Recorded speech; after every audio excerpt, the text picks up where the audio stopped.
नमस्कार मित्रों, जैसा कि पिछले वीडियो में बताया गया था इरेशनल नंबर के बारे में। मैंने बताया था इरेशनल नंबर क्या है, तो उसका डिफिनीशन बताया था non terminating and non repeating decimal. तो वैसा जो नॉन टर्मिनेटिंग और नॉन रिपीटिंग डेसिमल को ही हम इरेशनल नंबर कहते हैं। जैसे इसका एग्जाम्पल बताया था तो √2 बताया था, तो √3 बताया था, √7 बताया था। यदि ऐसा नंबर जो परफेक्ट स्क्वायर नहीं हो तो उसका स्क्वायर रूट हो। √11 बताया था, पाई बताया था, सरकमफेरेंस बताया था। इस प्रकार से बहुत सारा एग्जाम्पल मैंने इरेशनल नंबर में बताया था। आज हम उसी इरेशनल नंबर को प्रूव करेंगे। थ्योरम है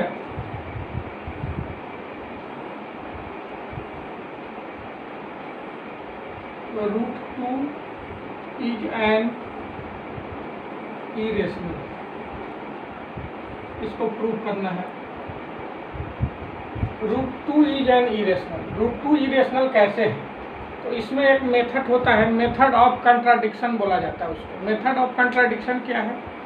तो जैसे किसी भी चीज़ को सही चीज़ है उसको हम गलत मान लेंगे राम एक अच्छा लड़का है और उसको हमको अच्छा प्रूव करना है, तो मेथड ऑफ कंट्राडिक्शन में क्या करते हैं, राम को हम बुरा लड़का मान लेंगे और उसके आचरण पर हम ऑब्जर्वेशन स्टार्ट करेंगे और ऑब्जर्वेशन के दौरान पाया गया कि वह उसमें बुराई का कोई भी गुण नहीं है। इसका मतलब कि वह बुरा नहीं है, हम जो माने थे वो गलत हो गया, तो राम अच्छा है।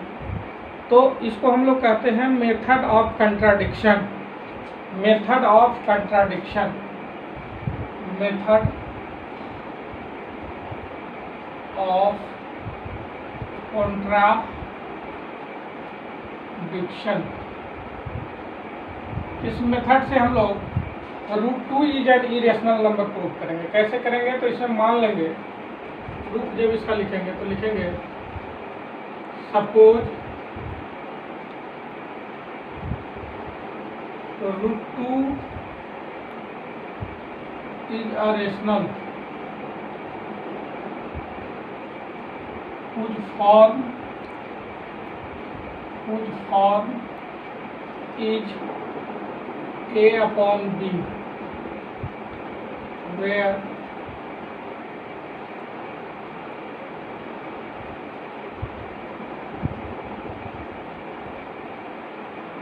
no any, where A and B having no any common factor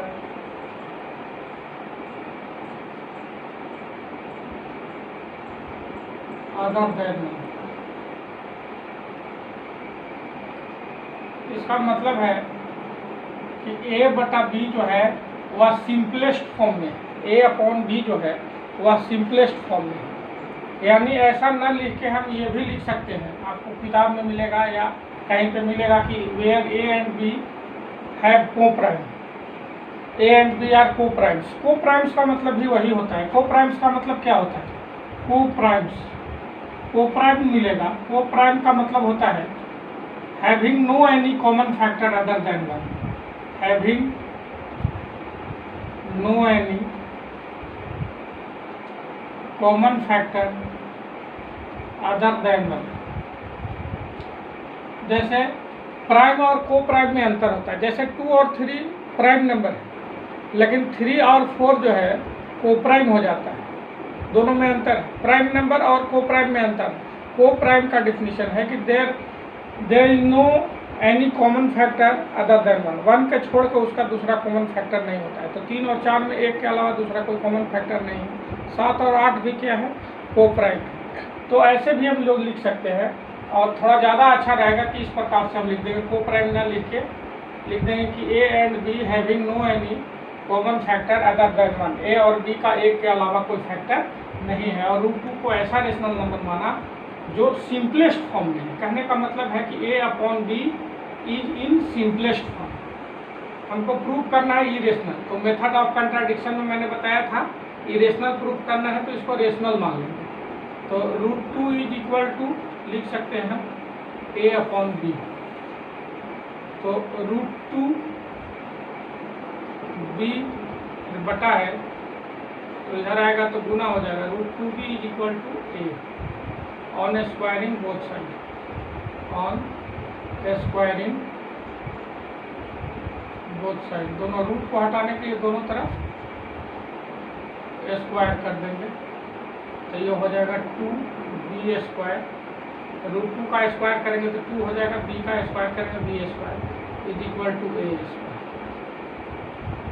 लिखेंगे हियर, देखिए भैया 2b स्क्वायर जो है 2 से एग्जैक्टली डिविजिबल है। यहाँ पे रूट स्क्वायरिंग किए रूट को हटाने के लिए तो मेरे पास मिल गया कि 2b square is equal to a square. It means लिखेंगे 2b square is exactly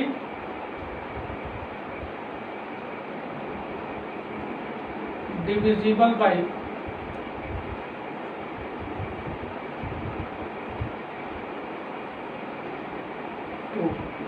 2b square यहाँ 2 से डिविजिबल हो रहा है और 2b स्क्वायर a स्क्वायर के बराबर है। इट मीन्स सो a, जैसे ये दोनों बराबर हैं और 2b स्क्वायर 2 से डिविजिबल है तो a स्क्वायर भी 2 से क्या हो जाएगा, डिविजिबल हो जाएगा। सो a square is exactly divisible by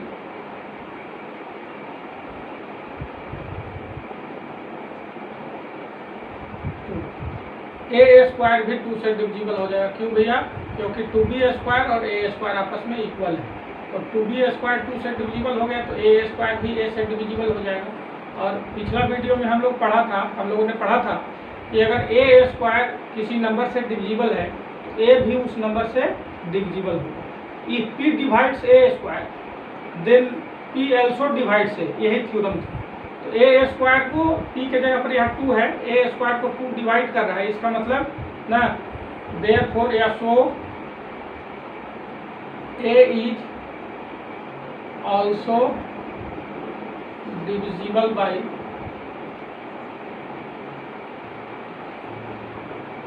by 2।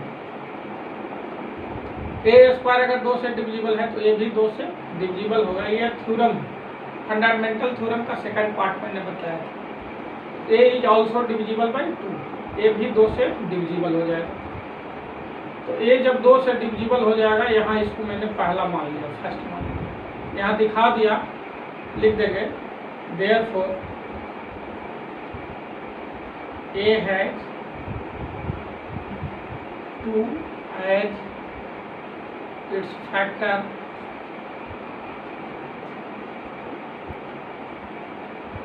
Other than 1। मैंने दिखा दिया कि a का 2 भी एक फैक्टर है एक को छोड़ के। यहाँ पे मैंने माना था कि एक के छोड़ के कोई इसका दूसरा फैक्टर नहीं है a और b का, लेकिन यहाँ कैलकुलेशन स्टार्ट किए तो पता चला कि a का 1 को छोड़ के 2 भी एक फैक्टर है। अब अगेन यहाँ पे फिर से मान लेंगे, a के जगह पर मान लेंगे, a को दिखा दिए है, अब हमको b को दिखाना है। देखिएगा ध्यान से, a को दिखा दिए कि 1 के अलावा 2 भी फैक्टर है, अब हमको b के दिखाना है कि 1 के अलावा दूसरा भी फैक्टर है। तो इसके लिए क्या करेंगे, फ्रॉम फर्स्ट में a के जगह पर लिखेंगे again let a is equal to 2c। जितना हमको प्रूव करना रहता है भैया रूट में, उतना 2c, √3 प्रूव करना रहेगा तो √3c मान लेंगे, √5 प्रूव करना रहेगा तो 5c मान लेंगे। यहाँ पे c जो है, c इज एन इंटीजर। यहाँ पे c क्या है, एक integer, c is an integer, c जो है एक इंटीजर है। तो a को 2c मान लिया और पुट करेंगे, putting the value of putting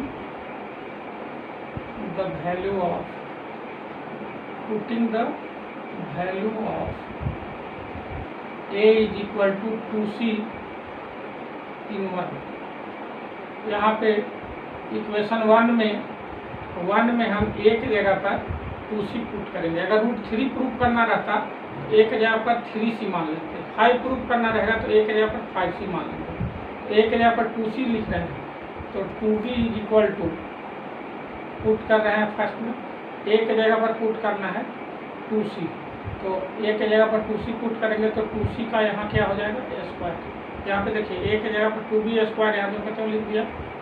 अब 2b स्क्वायर एक जगह पर 2c, तो 2c का स्क्वायर हो जाएगा, तो 2b square is equal to 4c square हो जाएगा। 2c का स्क्वायर करेंगे तो 4c हो जाएगा, ये 2 से कट जाएगा। It means b square is equal to 2c आ गया, 2c स्क्वायर। अब ध्यान से देखेंगे, यहाँ ध्यान देने वाली बात है, 2 से ही कट गया, 2 दूनी 4, 2c स्क्वायर, b स्क्वायर बराबर 2c स्क्वायर आ गया। तो अब हम यहाँ लिख सकते हैं, यहाँ थोड़ा सा लिख दें इधर में, तो b स्क्वायर बराबर 2c स्क्वायर आ गया। इट मीन्स लिखेंगे here 2c square is exactly divisible by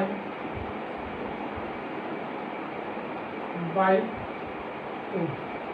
2c square 2 से डिविजिबल है, तो b स्क्वायर बराबर है 2c स्क्वायर 2 से डिविजिबल है और b स्क्वायर इसके बराबर है। सो b square is divisible by 2, इसलिए b स्क्वायर चूंकि 2c स्क्वायर 2 से डिविजिबल है और इसके बराबर है b स्क्वायर, तो b स्क्वायर भी 2 से डिविजिबल हो जाएगा। Hence b is also divisible by 2,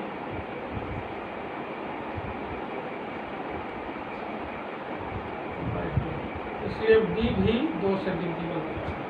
यहाँ मैंने दिखा दिया था कि एक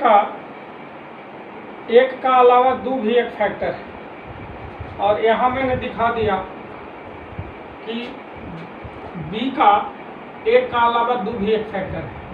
2c स्क्वायर 2 से डिविजिबल है, तो चूंकि b स्क्वायर बराबर है तो b स्क्वायर भी 2 से डिविजिबल हो गया, इसलिए b is also divisible by 2 हो गया। यहाँ लिख देंगे therefore since b has 2 as its, अब डायरेक्ट लिखेंगे देयरफॉर, दोनों का दिखा दिया, therefore a and b having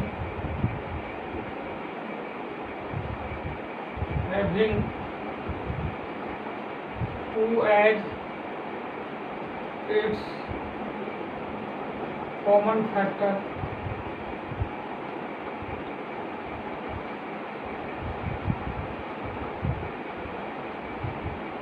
factors other than, यहाँ पे दिखा दिया मैंने कि मैंने माना था कि a और b का एक का अलावा कोई फैक्टर नहीं होगा, और यहाँ मैंने दिखा दिया कि a और b का 2 का अलावा एक के अलावा a और b का एक का अलावा 2 भी एक फैक्टर है, और यहाँ मैंने माना था कि एक के अलावा कोई फैक्टर नहीं है। So it arises contradiction, विरोधाभास उत्पन्न होगी। मैंने जो माना था कि वह लड़का ईमानदार है, चोर है, और सारा गुण ईमानदार वाला आ गया, उसी प्रकार से यहाँ मैंने माना है कि ई जो है रेशनल है और उसका एक का अलावा कोई फैक्टर नहीं है। यहाँ आ गया रिजल्ट में कि एक ए और बी का एक के अलावा 2 भी फैक्टर हैं। यह कंट्राडिक्शन उत्पन्न कर रहा है, it arises contradiction, so it arises contradiction. Our assumption is wrong. हमारा जो एजम्पशन था वो रॉन्ग हो गया। मैंने माना था कि a/b जो है √2 जो है a/b के फॉर्म में रेशनल है, वो गलत हो गया। क्यों गलत हो गया? क्योंकि मैंने माना था कि एक के अलावा इसका दूसरा कोई फैक्टर नहीं है। यहाँ पे रिजल्ट जब आया, इसको प्रूव किए तो रिजल्ट जो आया उसमें एक के अलावा 2 भी इसका फैक्टर है। इसका मतलब है कि यह कंट्राडिक्शन उत्पन्न कर रहा है। और हमारा एजम्पशन जो है जब कंट्राडिक्शन हो गया, so it arises contradiction, thus our assumption is wrong therefore, इसलिए हम लिख सकते हैं √2 इज एन इरेशनल। इस प्रकार से जो मैंने माना था वही गलत हो गया। तो दो चीज़ है, या तो एक रेशनल होगा ना तो इरेशनल होगा। तो रेशनल माना था तो रिजल्ट गलत हो गया। इसीलिए इसका मतलब है कि √2 रेशनल नहीं है, √2 इरेशनल है। यही हमको प्रूव करना था।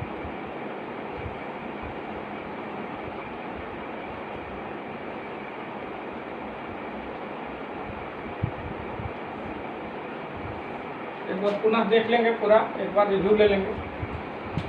Suppose √2 is a rational whose form is a/b where a and b having no any common factor other than 1। a/b को मैंने मान लिया कि रेशनल है और इसका एक के अलावा कोई फैक्टर नहीं।